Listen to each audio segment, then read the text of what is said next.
విశాఖ శ్రీ అయ్యప్ప అన్నదాన ట్రస్ట్ ఇది 3వ సంవత్సరం స్వామి.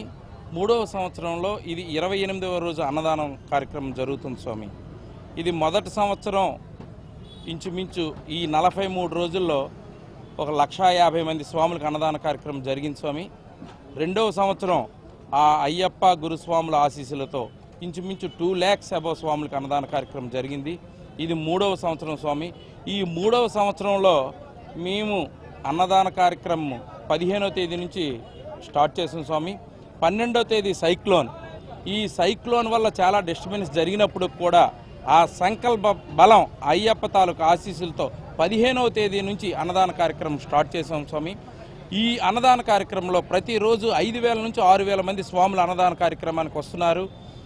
మాకు చాలా సంతోషంగా ఉంది. నెక్స్ట్ ఈ అన్నదాన కార్యక్రమం ఈ రోజుతో ప్రారంభించింది కాదు స్వామి. గత 10 సంవత్సరాల నుంచి శబరిమల సన్నిధానంలో ప్రతి సంవత్సరం 3 రోజుల కార్యక్రమం అంటే 3 రోజుల్లో కనీసం 25 నుంచి 30,000 మంది స్వాములకి శబరిమల సన్నిధానంలో అన్నదాన కార్యక్రమం చేయడం జరిగింది. అలా జరుగుతూ ఉంటుండగా అక్కడ కొన్ని అనివార్య కారణాల వల్ల అన్నదాన కార్యక్రమం చేయడానికి అక్కడ మాకు అవకాశం రాలేదు.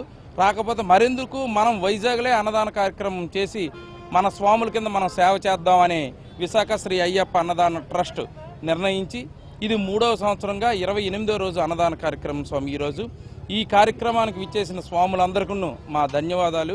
నెక్స్ట్ మీడియాకి స్పెషల్ థ్యాంక్స్ స్వామి. ఎందుకంటే ప్రతి ఒక్క మీడియా కూడా మా అన్నదానాన్ని చూసి దానికి తగ్గట్టు సలహాలు కూడా ఇచ్చి మమ్మల్ని మరింత ప్రోత్సహిస్తుంది. నెక్స్ట్ జీవీఎంసీ కూడా వాటర్ సప్లై, శానిటరీ అన్నీ కూడా మాకు చేస్తుంది. నెక్స్ట్ ట్రాఫిక్ పోలీస్ కూడా మాకు అన్ని విధాలుగా మాకు సహకరిస్తుంది. కాబట్టి మాది 28వ రోజు అన్నదాన కార్యక్రమానికి విచ్చేసిన మీ అందరికీ నా ధన్యవాదాలు స్వామి.